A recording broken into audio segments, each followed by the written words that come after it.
Hello everyone and welcome to Rebel Geek. I am your host, Belle Diapa, and I'm very excited. I am live at San Diego Comic-Con. I am dressed as Barbie, but I'm actually here to talk about the amazing Wonder Woman with Tom King. I was able to get a really great interview with him upstairs in the DC booth, so let's go check it out.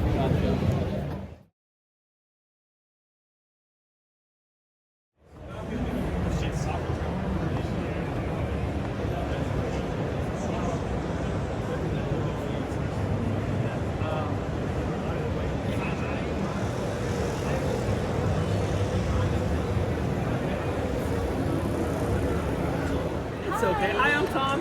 We've met both up and down there. Nice to see you up here. Yes, it's so great. What a pleasure to see you Hi, again. Daniel. Nice to meet you. Yes. So I'm so excited. Last time this was you guys. Thank you. In like 2018. Whoa, that was before so much things happened. Yeah, I know. Like literally, the whole world changed. Yes.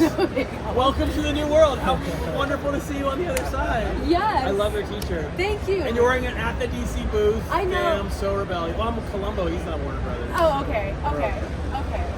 I mean, Wonder Woman is my favorite though, and like I felt like such a dork because when I got here, I was like, why didn't I literally have like so many Wonder Woman shirts. I'm excited. All right, so Wonder Woman. I have so many exciting questions. I'm ready. I'm ready. Okay, so you've had the opportunity to write Superman and to write Batman. Yes. And Wonder Woman is, the big trinity. You have Superman, Batman, and Wonder Woman.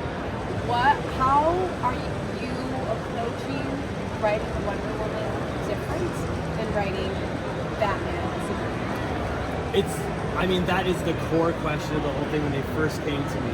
Having written, I think I've written more Batman than anyone for a long time, at least 100 issues, and I've written some big Superman. But what makes her different? Because there are qualities to her that when people start listing qualities of Wonder Woman, it's like, oh, she never gives up. Well, Batman never gives up. She believes in truth and justice, but Superman believes in truth and justice. She's kind and compassionate. It's like, how can you describe her in a way that's different than those two heroes?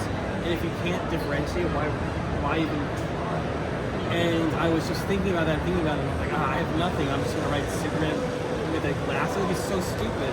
And then what I finally landed on was she's a rebel. Because Batman enforces the law. That's what he does. He works with Commissioner Gordon, and he makes sure laws are followed and justice is done. Superman, truth, justice, the American way, he's not against the system. He's kind of the inspiration for the system. Wonder Woman is the one who works against the system. The one who, the system is trying to change things and trying to, no one's going to tell her what to do in a way that Batman and Superman are not. She's counterculture, their culture. Yeah. And so that's when I started to like, that's what she is, and that's what makes her different, and that's what makes her wonderful and unique and awesome, and the completion of the Trinity, and one of and probably the best superhero in the history of our media. So that's what I glommed onto. And that's why the first episode was all about turning the government against her, so I could show her in that rebellious mood. Yeah, well, and that was the other question I wanted to get into, is like, why go into, I know that there was a lot of military. As I was reading this, I was like, okay, why are we entering like the military? I know that she's worked with the military before. Anyone who maybe didn't read the comics but who knows like the show Wonder Woman, she was Diana Prince and she was working. And she's in love with a man who spent his whole life in the military. Yeah. So like, how do you balance that? Like, why go into that, showing the military basically coming up against her to? The first vision I had in my head when I said Rebel was I just saw sort of Stanley Jack Kirby Hulk throwing tanks and how Hulk in the beginning was the outsider character in Marvel, and I was like, I want to make her an outsider character. And so the first thing was to hint the American government was sort of controlled by this kind of evil cabal that very wants to enforce a system of like no change, like the people in power maintain power and the people out of it continue to not have opportunity, and that there's a secret sort of cabal and that she would rebel against that, and that was that's what it became. So turning her against that system of corruption was what I think. So it's the military control. She's not rebelling against the military. She's rebelling against the people who are manipulating the military. Yeah, absolutely.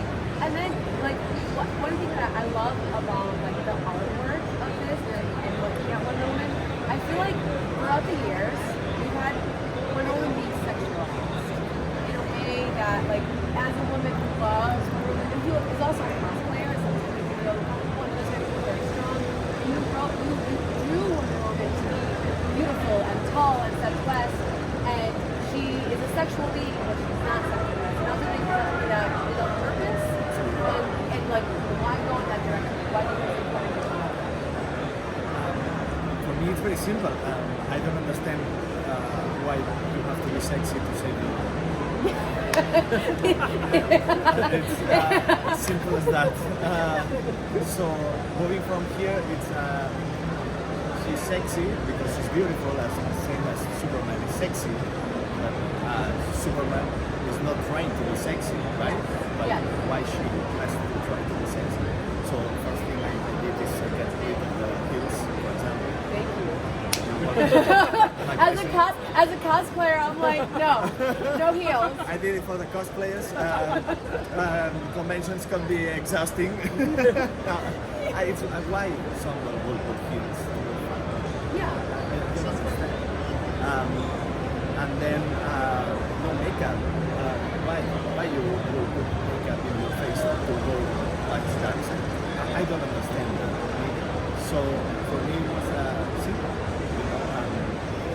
And then I try to work them with all the love that I have for her, all the respect for the character, knowing that she's more than a character. So she means she's an icon for a reason. It's not that just a cool comic. She's an icon. And she's important for people. So I try to promote her with all my respect, and that's what I'm trying to do. And also show her what I was saying, super strong, but super gentle, super kind, super pathetic. All the wisdom, all the calm, all the, I don't know, so many great things. Well, and actually, I'm glad that that goes into another question that I had, which is about Wonder Woman's femininity. Like, so Wonder Woman is very strong, and I feel like sometimes when women write women superheroes, they sometimes write them like a man with a skirt.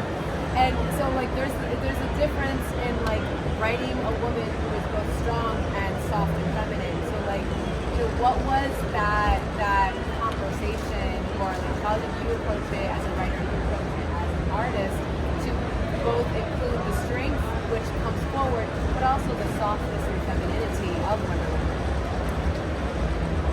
Kelly Sue DeConnick has a great line, and I'm going to steal it from her, and I apologize, but she's amazing. So I love her. That's different, right? People ask her, like, how do you write women so well? And she's like, my first step is to pretend they're human. Yes. Thank you. Yes. So I don't think of her in terms of her femininity, and I don't try to balance this stuff. I just try to write a human woman who lives in a superhero world.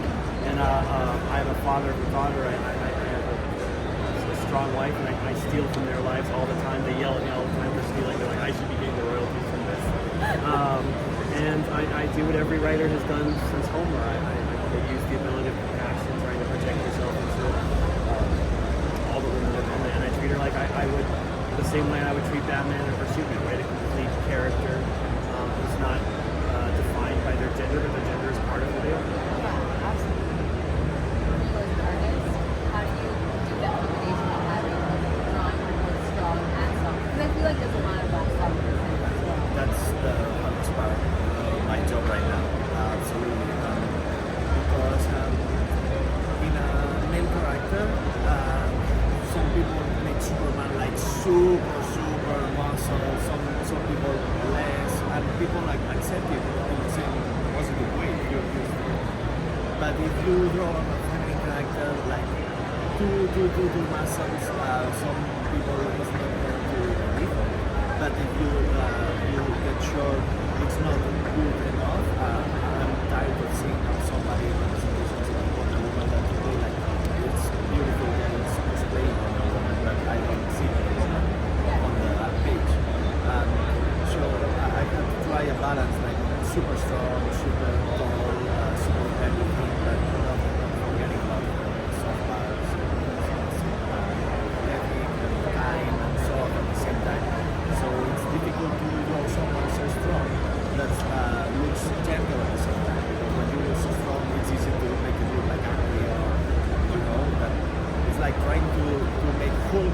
soft. It's very.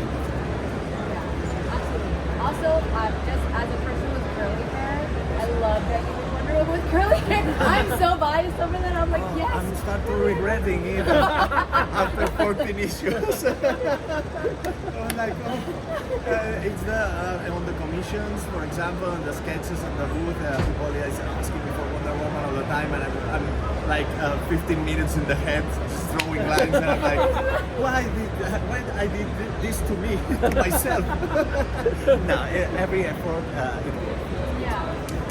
So Wonder Woman is the most diplomatic character, I would say, of all of them. And I think like also one of the big differences between Wonder Woman and Superman is that like she's diplomatic, and she's also down to like great punishment. Whereas Superman is like, I will allow the law to like punish you, and Batman is like, no, I won't kill you. Wonder Woman is like, if you do not get in line, I am not afraid to snap.